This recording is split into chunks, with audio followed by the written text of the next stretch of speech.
a grabar. Y para la clase de hoy tenemos pues, va a haber dos partes. Una, la que yo voy a presentar, y hay una parte que ustedes van a realizar y tienen que hacer una presentación en la próxima clase, pero pueden empezar el trabajo en el día de hoy. O sea que mi presentación pues será más o menos corta para que, bueno, la mitad quizás de la clase, para que entonces pues ustedes tengan tiempo de empezar el trabajo que les voy a asignar para su presentación corta de la próxima clase. Hay un quiz que se me había quedado atrasado, sí. O sea, estaba hecho, pero no lo había activado. Está ahí pues para la semana que viene. O sea, desde ahora y tienen hasta la semana que viene. Está en la parte de las gimnospermas. Es sobre la evolución de las plantas con semillas. Les puse también pues referencias que pueden usar para completarlo. Y como siempre, pues tienen dos oportunidades, pueden enviar su respuesta más de una vez con penalidades. Y ya ustedes saben cómo funciona esto. Bueno, vamos entonces a empezar con la evolución de las angiospermas.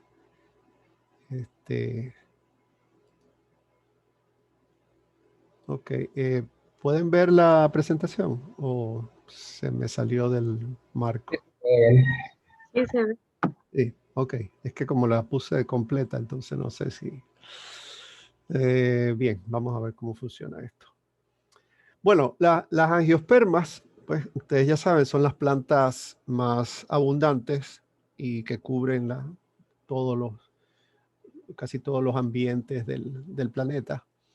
Y pues las encontramos desde los océanos, por ejemplo, en las costas, las plantas, las angiospermas sumergidas, como por ejemplo la talasia, pues pueden estar en montañas altas,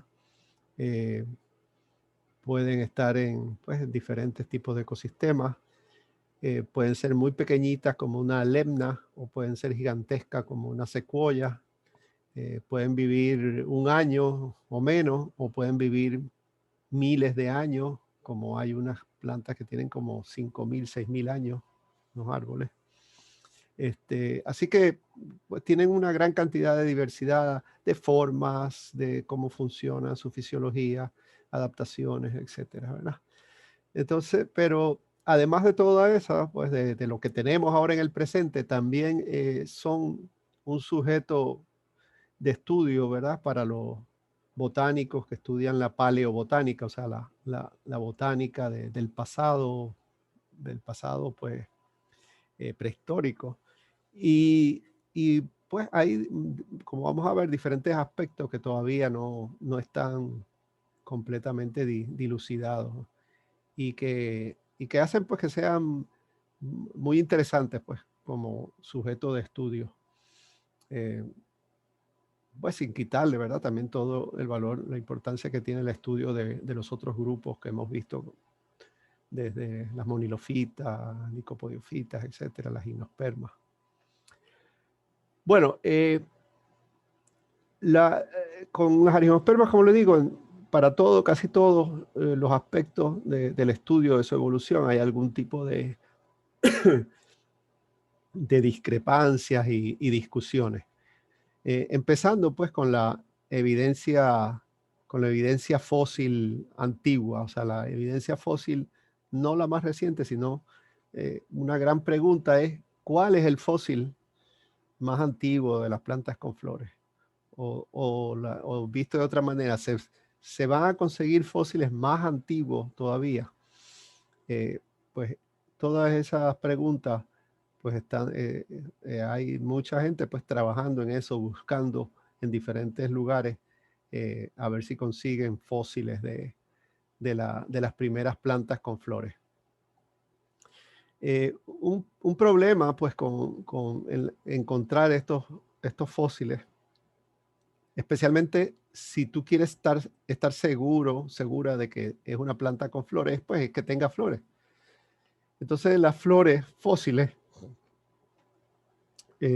o sea, para llegar a ser fósiles, pues tienen que pasar por unos procesos que se llaman tafonómicos,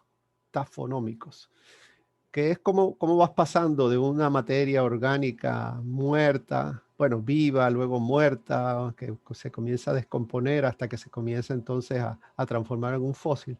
Eh, pues en el caso de las flores, pues son en general, inclusive las muy antiguas, pues frágiles, las partes se rompen, o sea, ustedes lo pueden visualizar, ¿verdad? Con cualquier flor, bueno, casi con cualquier flor, hay algunas que son bien fuertes, pero posiblemente las primeras flores eran bien pequeñas y muy frágiles.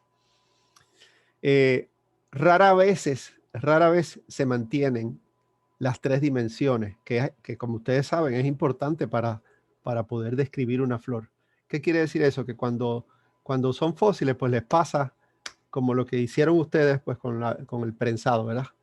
La transforman de tres dimensiones a dos dimensiones.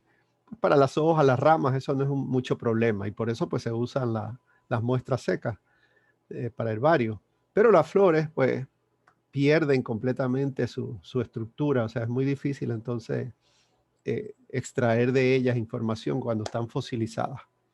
Excepto en algunos casos que se han encontrado en ciertos lugares donde estas flores prehistóricas han caído en un tipo de material que se llama arcilla china. Es un tipo de arcilla especial donde pues el fósil que se ha formado en ese material pues mantiene o sea, no se comprime, ¿verdad? Sino que ha pasado por un proceso poco a poco que se va secando, pero manteniendo su estructura tridimensional. Un caso famoso, ¿verdad? Bastante reciente, es una especie que se le llamó Scandianthus, que se descubrió pues en Suecia recientemente. Aquí yo les muestro pues algunos de estos, algunos fósiles famosos por alguna razón. Cada uno tiene alguna historia, ¿verdad? Que lo hace famoso y al mismo tiempo lo hace también como algo que crea discrepancias y pues a veces discusiones, ¿verdad? Importantes. Uno, por ejemplo, es este fósil que se encuentra en España, de una planta que se piensa que fue una planta acuática de hace unos 125 a unos 130 millones de años. Eso pues ustedes ya deben saber, pues que eso es más o menos en el Cretáceo temprano. Es parecida al género actual que se conoce como Ceratophyllum, ¿okay? Que es un género pues, de plantas que existen en la actualidad, también acuáticas algunas. Entonces lo interesante con este fósil, por ejemplo, fue que fue descubierto hace más de 100 años en España. Y estaba ahí guardado en un museo y lo habían estudiado, así un fósil, pero no se le había dado la relevancia, no se le había sacado el tiempo que tenía, o sea, datado para saber que era pues bien antiguo, ¿verdad? Y ahora pues han surgido estudios en ese lugar y con estos fósiles que ya pues no solamente son fósiles de plantas de hace millones de años, sino que también el fósil como tal es de hace pues unos cuantos años, de hace más de 100 años. Ok, entonces este es el caso de Montsechia vidali. Otro caso interesante es este fósil, donde aquí se piensa, fíjense que el anterior no tiene unas flores así conspicuas, algo que muestre que sea una planta con angiosperma, o sea, con flores. Este fósil, en cambio, que aquí está agrandado, ¿verdad? Pero es relativamente pequeño, es algo que sí representa una flor, una posible flor. Y aquí entonces tienen las estructuras. Por ejemplo, aquí tienen algo que parece un pétalo, que sería este de aquí. Aquí tiene una columna donde está, que sería el estilo y los estigmas. ¿Okay? Y aquí abajo entonces tendría un ovario con óvulos.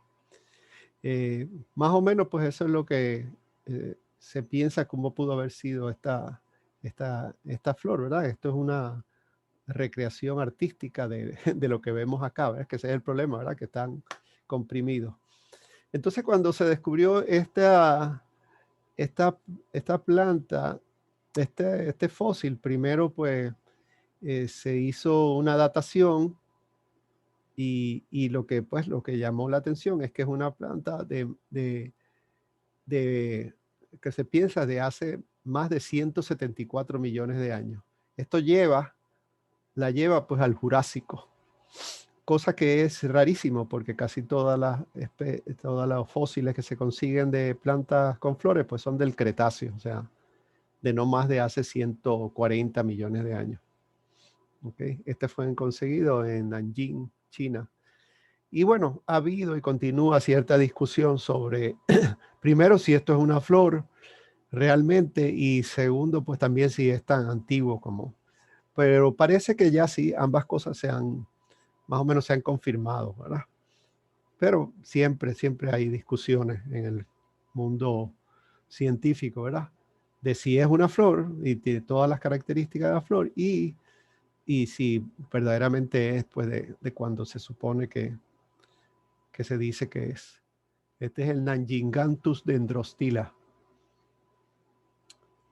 Ok. Este es uno que otra especie muy famosa, porque se han encontrado varios y fue en su momento se pensaba que era el fósil de plantas con flor más antiguo que existía. Se llama el Archaefructus.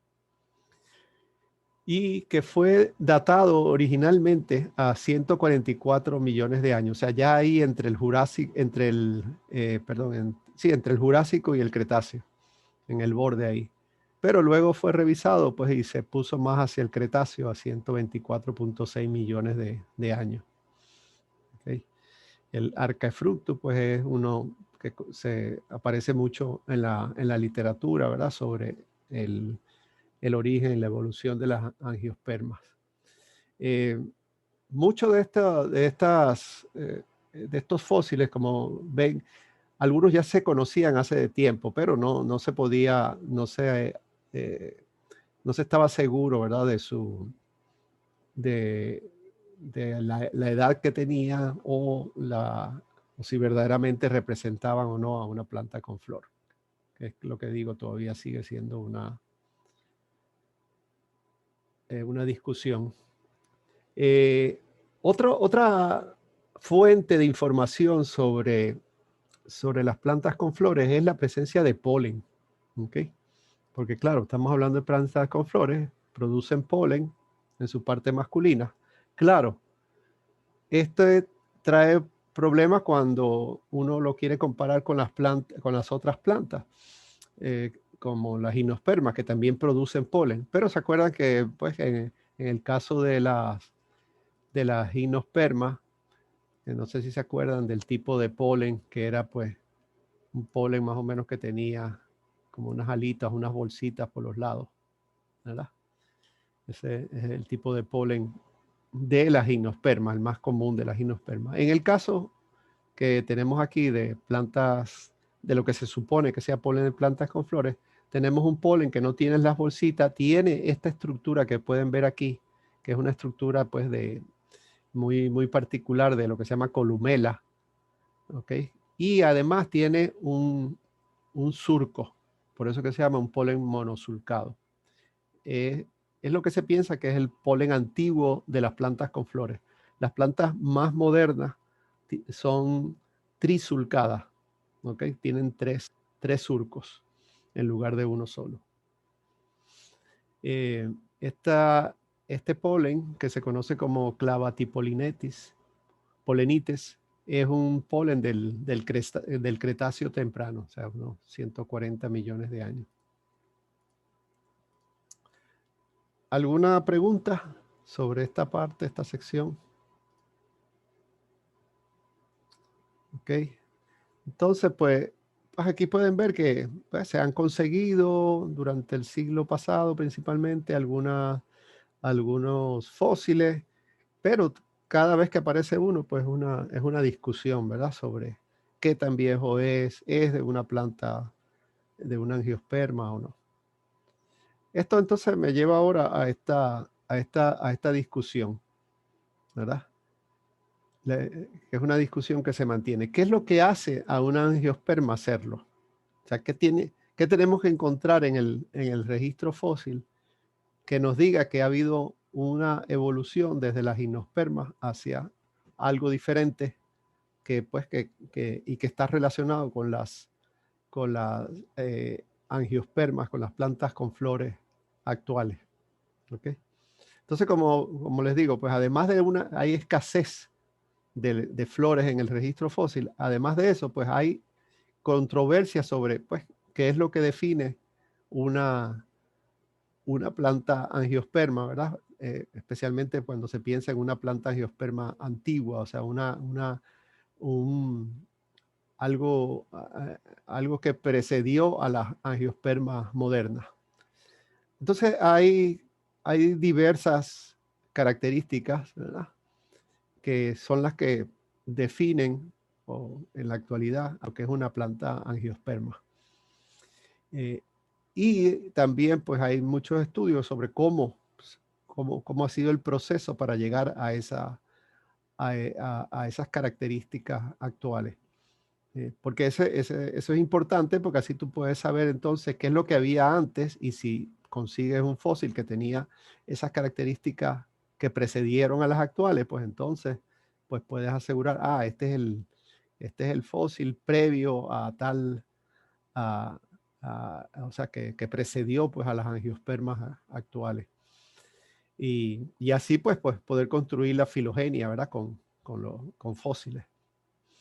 Bien, entonces hay una serie de características que son las que están aquí, que cada una de ellas pues ha pasado por un proceso de evolución, de selección, para terminar pues en la estructura moderna de cada uno de ellos. O sea, hay un polen que ha ido cambiando a el polen que tienen las plantas angiospermas actuales. El óvulo y la cubierta seminal, el tejido vascular ha cambiado, y el de muchas plantas con flores es diferente de las gimnospermas.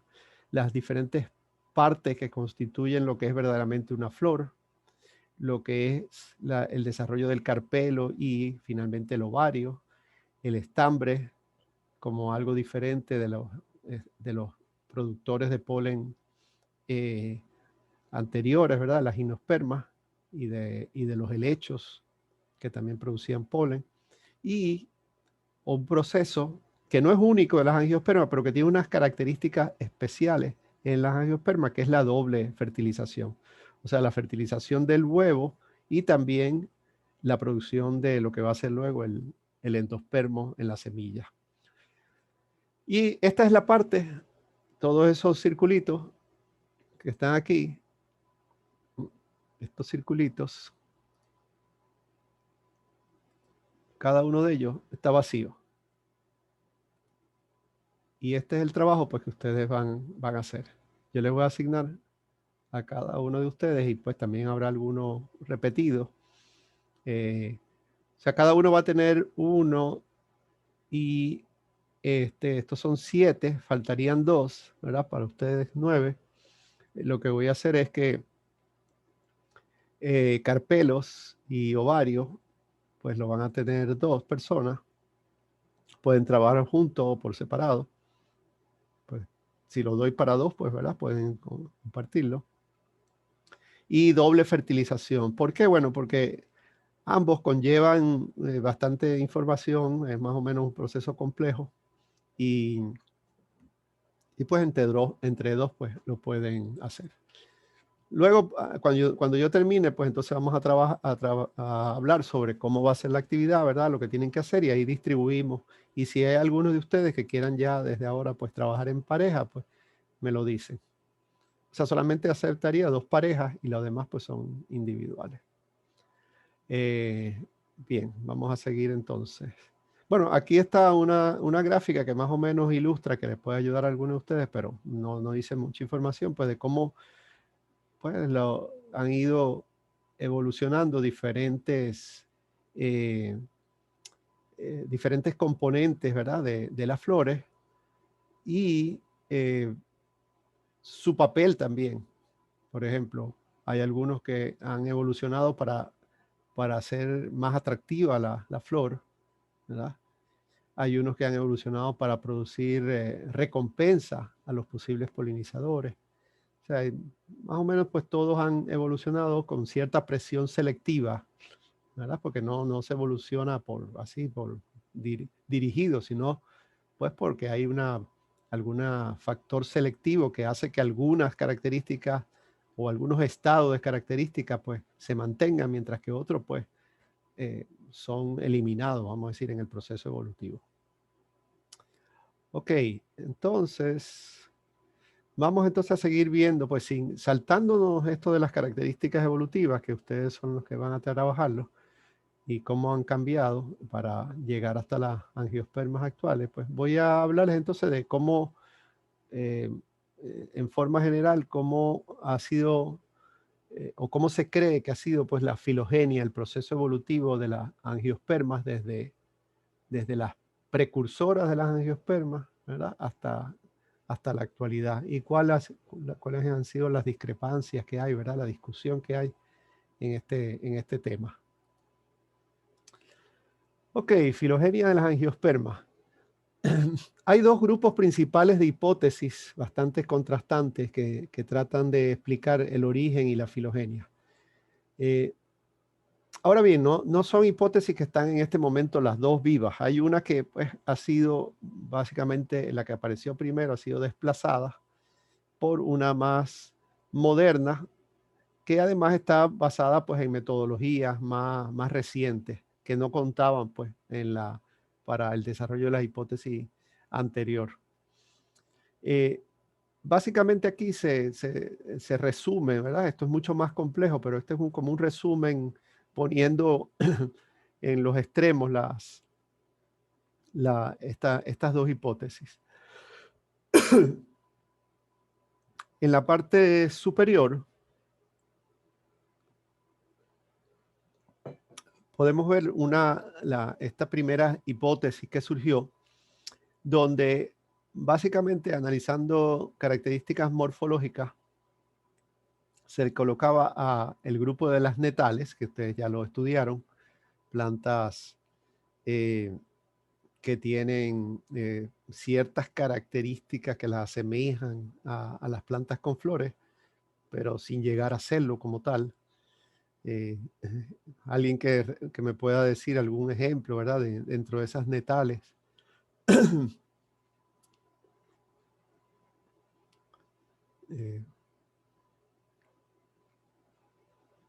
¿No lo recuerdan? ¿Quién presentó las netales? Porque hicieron presentación sobre ellas. ¿Cómo? Que si puedes repetir la pregunta. Un ejemplo de netales, del orden netales. Un ejemplo de familia o especie. Welwitchiae. Las Welwitchiaceae, sí, la Welwitschia, perfecto. Esa es una de ellas. Ok. Ahí, a ver si recuerdan las otras dos.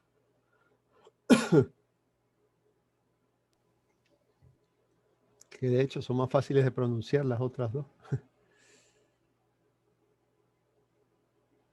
Bueno, hay una que está relacionada con el nombre del orden, ¿verdad? Que es las netáceas, donde está el género Netum, que es una de las que morfológicamente más se parece pues, a la angiosperma.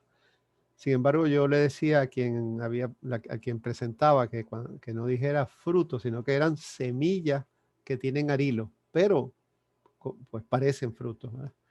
Bueno, básicamente, después vamos a hablar más detalle, pero básicamente este grupo se ponía muy cercanos a las angiospermas. ¿Ok? Y entonces eso hacía que el predecesor de las angiospermas pues, estuviera pues, más cercano aquí, en el Mesozoico. Más o menos desde el Jurásico, que podría llevarse quizás hasta el Triásico.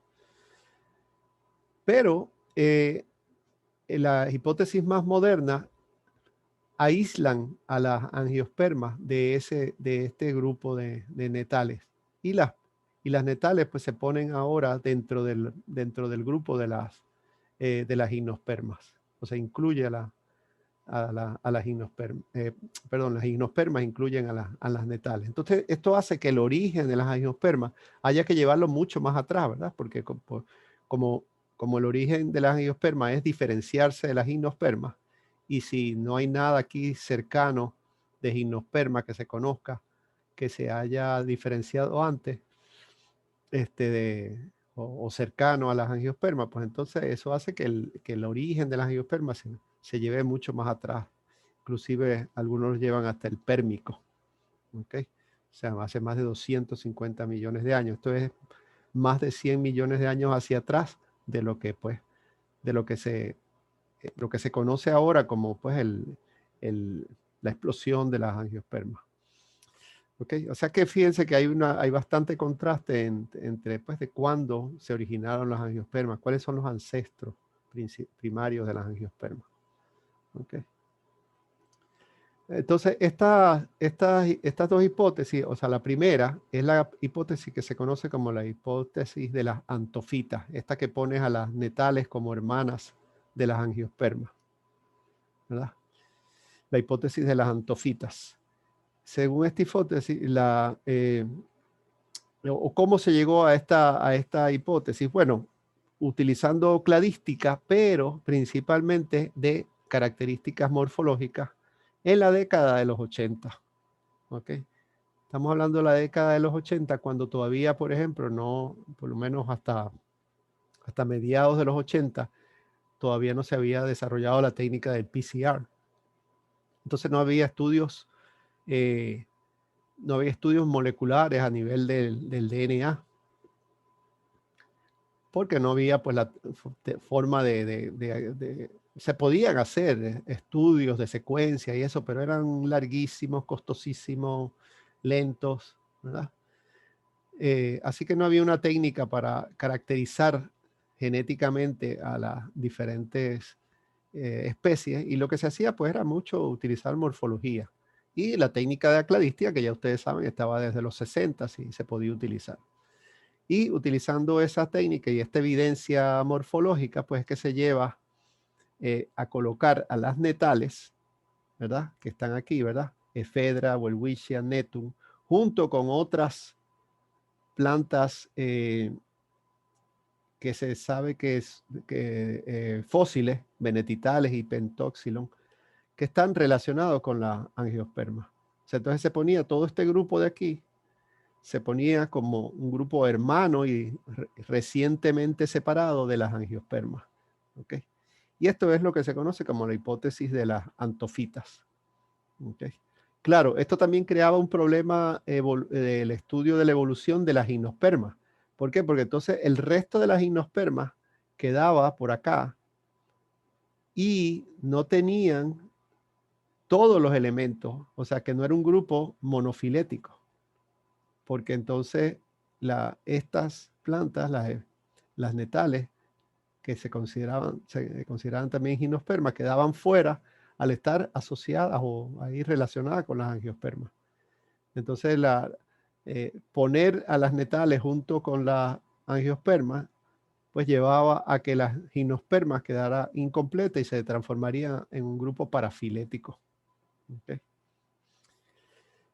Bueno, como les digo, pues esto es entonces esa hipótesis que tenía sustento por la cladística y datos morfológicos, pero que todo eso pues cambia después cuando ya se comienzan a utilizar el genoma, o sea, la secuencia de los nucleótidos, y se comienza a usar lo que se llaman los relojes moleculares. Los relojes moleculares es básicamente tener las secuencias y conocer con qué velocidad, estimar con qué velocidad cambian los nucleótidos, o sea, con qué velocidad se producen pues mutaciones. Y de acuerdo a eso, pues tú te puedes ir conociendo el reloj molecular de una secuencia del ADN, pues entonces te puedes ir hacia atrás a ver cuándo se diferenció, cuánto y cuándo se diferenció pues cierto gen. Y con eso entonces puedes volver a usar también pues cladística y otros métodos analíticos, ¿verdad? y volver entonces a reconstruir los cladogramas. Entonces, este es, por ejemplo, un cladograma pues, más reciente de una investigadora mexicana, Magallón, del 2010, donde entonces aquí podemos ver que, fíjense, todas las gimnospermas quedan ahora juntas, incluyendo aquí a las netaofitas o las netales, y constituyendo entonces todo esto, pues un grupo monofilético. Y las angiospermas entonces quedan por acá en un grupo. Perdón, la gimnosperma no solamente es es también este grupo que está aquí. Incluye esto, las cícadas y todas estas. Y en otras ramas entonces es que quedan las angiospermas. ¿Ok? Como las angiospermas como un grupo monofilético, pero separado de las gimnospermas, que entonces forman también su propio grupo monofilético. ¿Ok? Así que entonces, pues, nueva información del genoma de los núcleos, de los plastidios, de la mitocondria, etcétera, pues permite entonces ahora descartar la hipótesis de las antofitas, donde las netales estaban cercanas a las angiospermas. Por eso es que yo entonces siempre les decía, especialmente cuando estaban haciendo la presentación, que parecen frutos, pero no son frutos porque pues realmente no están relacionados con la angiosperma. Ok.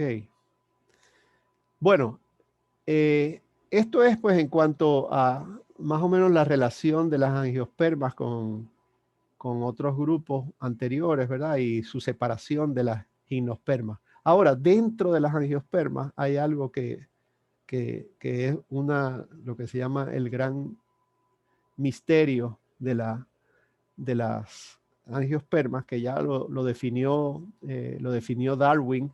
Darwin le puso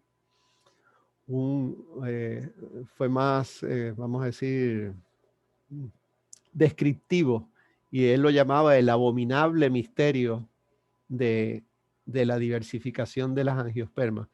Lo llamaba así porque pues él estaba desarrollando su teoría evolutiva que tenía ciertas características. Entonces las angiospermas con la información que se conocía en ese momento en el registro fósil, porque ya eso se conocía hace más de 200 años, que había muchas angiospermas en el Cretáceo, pues entonces eso era como que se salía del proceso de evolución que él proponía con la teoría evolutiva, como él la estaba proponiendo en ese momento, ¿verdad?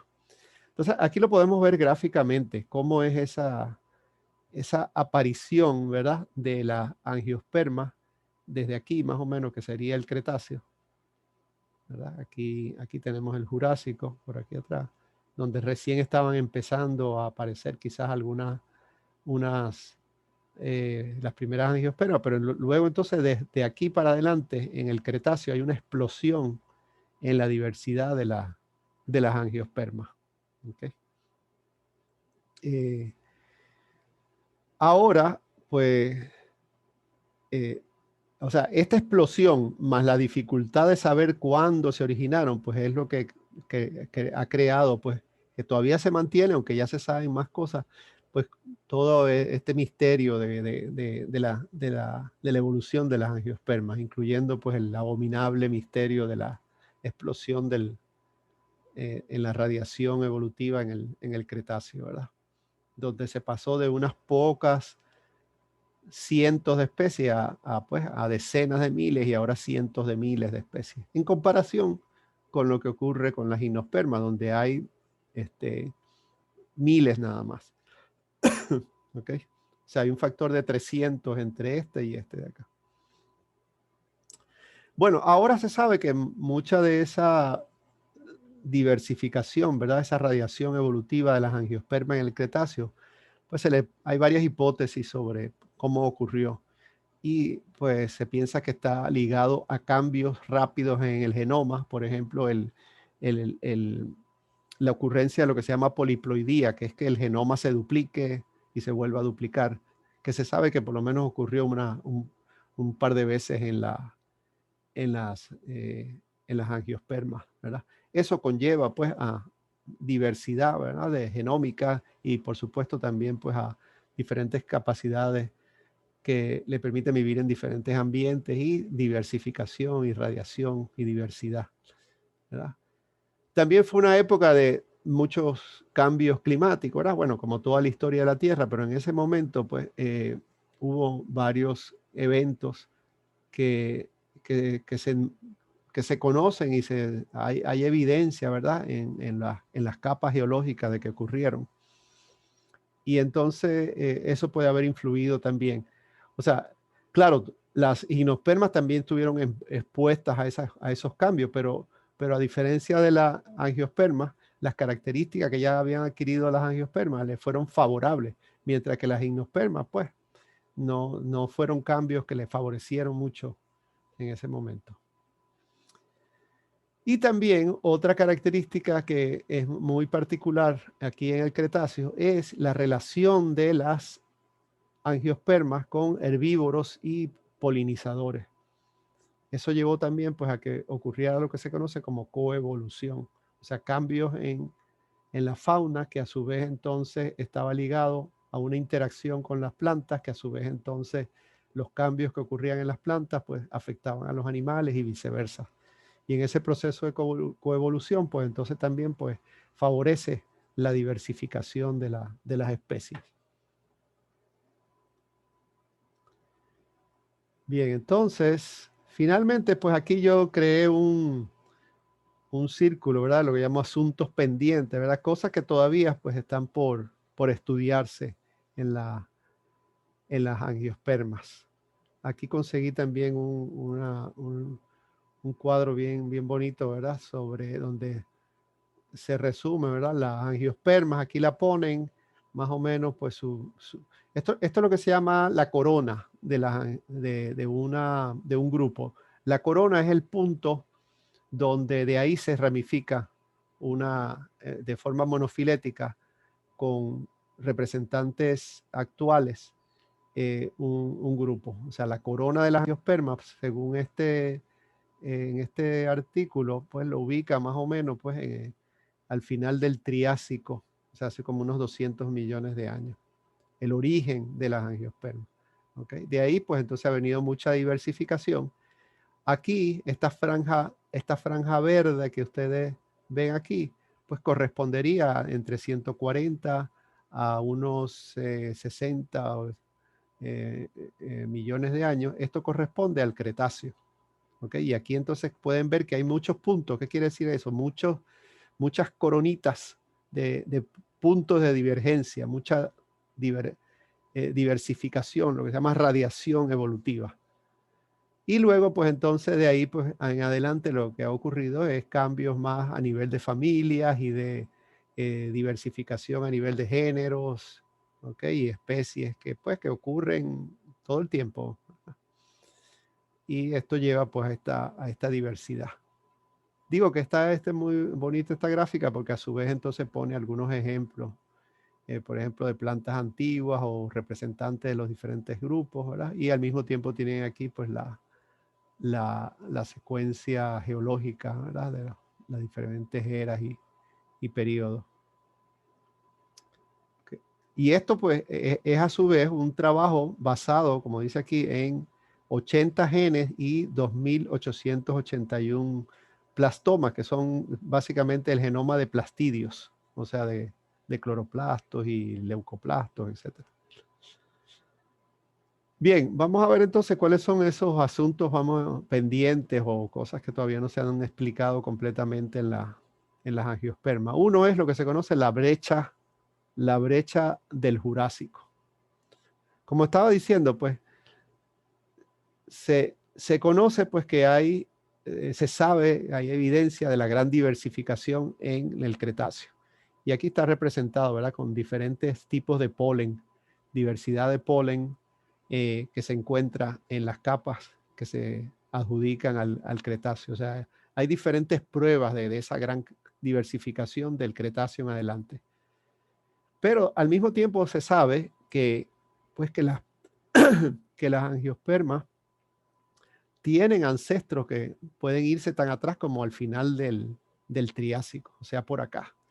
Porque aquí pues ya se consiguen algunos tipos de polen que se piensa que son de angiospermas o parecidos a las angiospermas. O sea que el origen de las angiospermas se puede echar unos 100 millones de años antes, ¿verdad?, de lo que es la explosión de las angiospermas. ¿Okay? Entonces, pues fíjense, si ellas se originaron por acá, se expanden aquí en el Cretáceo, ¿qué pasó aquí en el Jurásico? ¿Okay?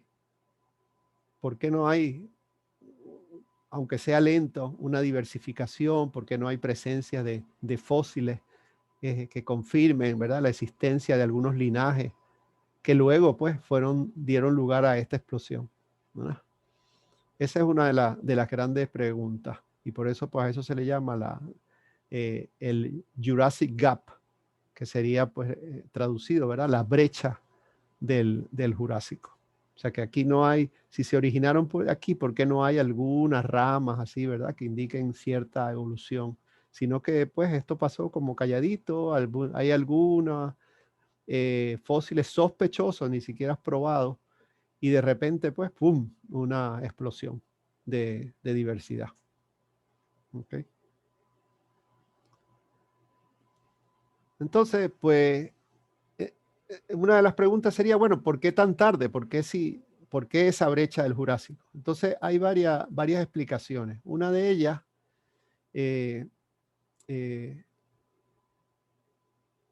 o sea, hay varias explicaciones por qué no se consiguen los fósiles y por qué llegan tan tarde a su diversificación.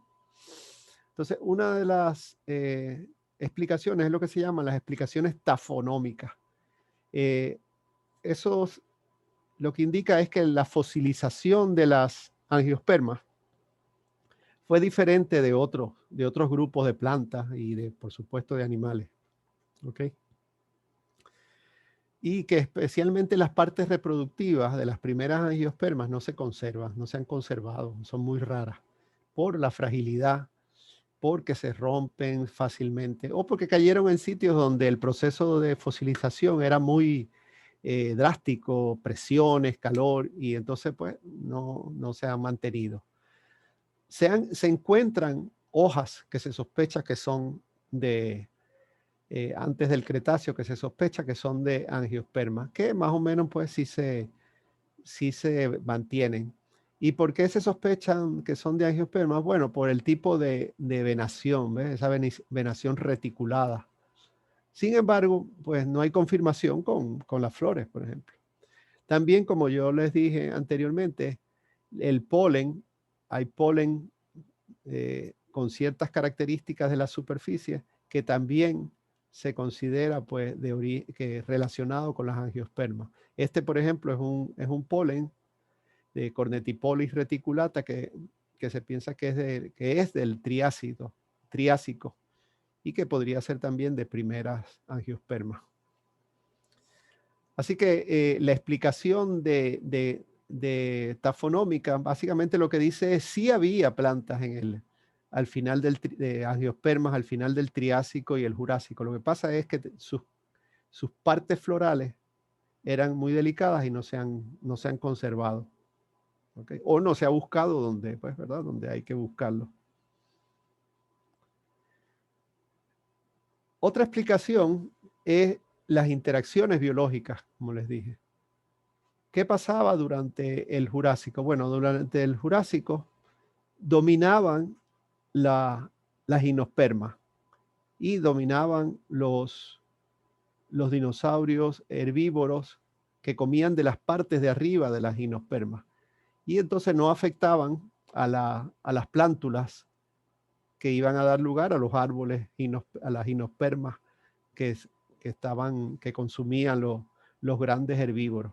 Entonces, las cícadas que había, los araucarias, todas las gimnospermas que había en ese momento, pues dominaban y no le daban chance a estas primeras angiospermas que se piensan que eran pues acuáticas, pequeñas, y que estaban pues como ahí en la sombra. ¿Qué pasó? En un momento dado del Cretáceo hubo un cambio en la fauna, por razones que no sé exactamente, pero bueno, hubo algunos cambios donde los herbívoros grandes, estos, pues, ¿verdad? Que vemos en las películas, pero que eran herbívoros, grandísimos, pero eran herbívoros, como los saurópodos y los estegosaurios, ¿verdad? El brontosaurio y cosas así.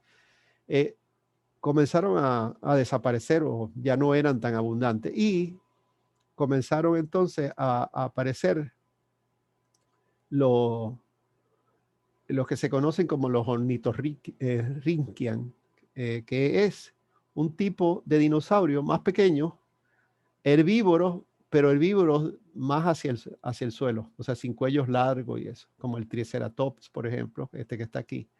Y entonces esto produjo un ambiente donde pues se comían las plántulas de las gimnospermas, ¿verdad?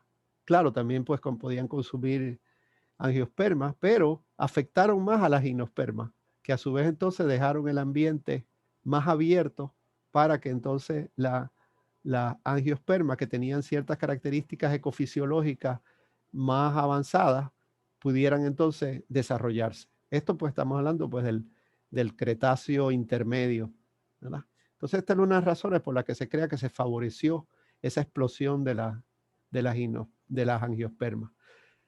Hipótesis, no hay pues pruebas de esa relación, todo está, pues se piensa que estos hacían esto, se piensan, claro, hay premisas que permiten hacer las hipótesis, pero la comprobación pues es un poco difícil en estos momentos, ¿verdad?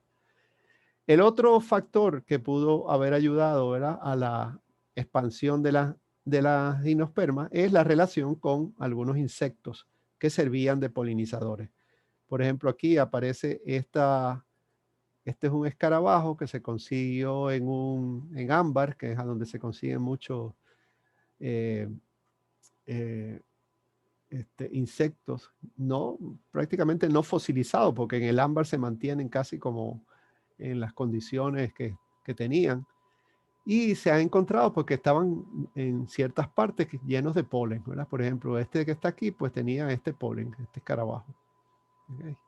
Y ese polen, pues por las estructuras que tienen, se piensa que era polen de angiospermas. O sea que tenían alguna preferencia estos escarabajos por ciertas angiospermas, que entonces pues favoreció la entrecruza entre los individuos, favorece el cambio en los genotipos, que a su vez entonces pues puede producir especies, o sea, genotipos más favorecidos a estos nuevos ambientes, ¿verdad? Y entonces así pues eso ayuda pues a la radiación evolutiva. Y bueno, en términos generales también pues hubo unos cambios ambientales también, bastante fuertes, ¿verdad?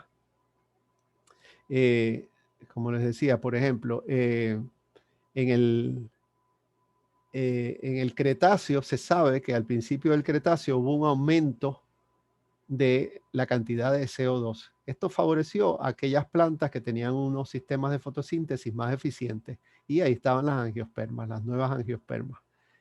Se estaba comenzando a romper Pangea. ¿Se acuerda que en el Triásico, entre el Carbonífero y el Triásico, se forma Pangea? Bueno, luego entonces se comienza a romper Pangea y comienzan a moverse diferentes placas. Se separa América del Sur de África, la parte del norte también, Asia, la India y Australia, que estaban casi en el polo sur, se comienzan entonces a desplazar también a zonas más tropicales.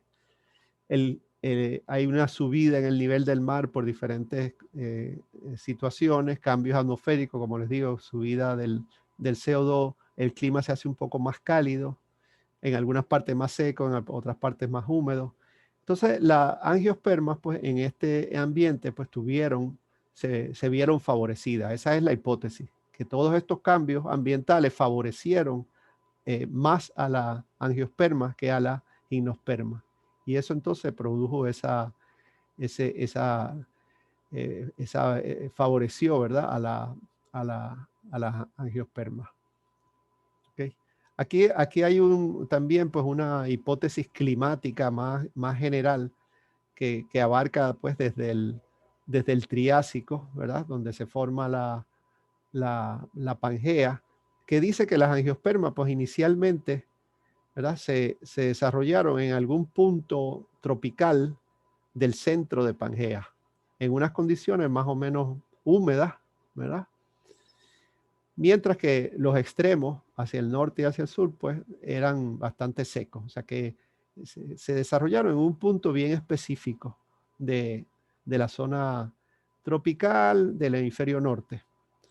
Luego vino el Jurásico, y en el Jurásico se sabe que ocurrió una gran desertificación, o sea, sequía en la zona central. O sea, lo que antes aquí era el paraíso para el desarrollo de las angiospermas, pues dejó de serlo en el Jurásico.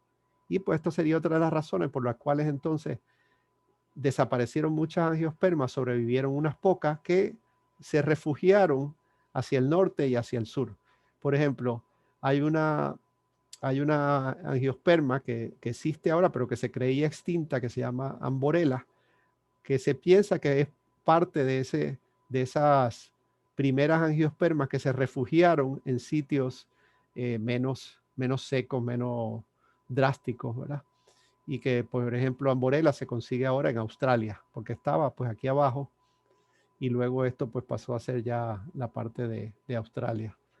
Y esto pues fue en el Jurásico. Luego entonces en el Cretáceo pues hay otra serie de cambios ambientales, pero el trópico del Jurásico tiende a ser pues más, la zona tropical no es tan seca como en el Jurásico, y ahí entonces ya las angiospermas sobrevivientes pues comienzan a desarrollarse. Un punto importante de diversificación se piensa que fue entre América del Sur y África, y que luego entonces pues parte de la flora se quedó en América del Sur y otra parte se fue pues con África cuando se separaron estos dos continentes. Y entonces pues eso pues coincide también pues, con la gran diversificación, porque aquí hubo bastante evolución, acá también bastante evolución, y la suma de eso pues gran diversificación durante el Cretáceo. Bueno, y finalmente, pues la otra área donde hay muchos estudios en la actualidad y que lo vamos a ver más en detalle, es en la parte de, pues, ya no de la evolución de las angiospermas como grupo totalmente, sino pues dentro de las angiospermas, los diferentes órdenes, familias, pues cómo se han ido separando, ¿verdad? Ese es el tema de estudio, por ejemplo, que tiene lo que se llama el Angiosperm Phylogeny Group, que es lo que lleva a esta clasificación que pueden ver aquí, especialmente en rojo, que es la clasificación pues de las angiospermas en la actualidad. Y esto pues está así ahora, pero esto se va revisando todo el tiempo, ¿verdad? Y va cambiando. Nada, aquí como un detalle, ¿verdad? Que todavía yo tengo que trabajarlo con los estudiantes, es que ya desde hace unos años, por esos mismos estudios moleculares más recientes, ya se sabe que las angiospermas no se dividen solamente en monocotiledonias y dicotiledonias. De hecho, el término dicotiledonia pues ya no se debe usar, porque no es un término de un grupo que existe taxonómicamente. Lo que existe es las monocotiledonias, que es un grupo que se ha probado que es monofilético, y existen las eudicotiledonias, que es un grupo que también se ha probado que es monofilético. Pero además, dentro de las angiospermas hay varios grupos que antes se ponían dentro de las dicotiledonias, que en realidad no son parte de las dicotiledonias. Las magnólidas, el grupo que se llama anita, y las amborelas, todas esas pues van por acá. Nada, eso lo que quería mostrarle aquí es que pues que es algo que todavía pasa, que yo he oído que en las escuelas todavía le siguen diciendo las plantas con flores se dividen en monocotiledonias y dicotiledonias, y entonces te hacen aprender de memoria qué es una monocotiledonia, qué es una dicotiledonia, y la realidad es que te están enseñando y están haciendo sufrir aquí al pobre Felipito, ¿verdad? No sé si conocen esta comiquita que es Mafalda. Este es un amigo de Mafalda, Felipe, que le encanta el fútbol. Entonces le hacen aprender todo esto y pues la realidad es que a la larga eso no le sirve para nada porque pues ni las monocotiledonias son tan fijas como aquí dice él, ni las dicotiledonias existen ahora como grupo, ¿verdad? Así que nada, un detalle, ¿verdad? De cosas que a veces inútiles que nos enseñan en la escuela. Bueno, esta es mi presentación, que creo que me alargué más de lo que debería. ¿Alguna pregunta, una duda en este momento?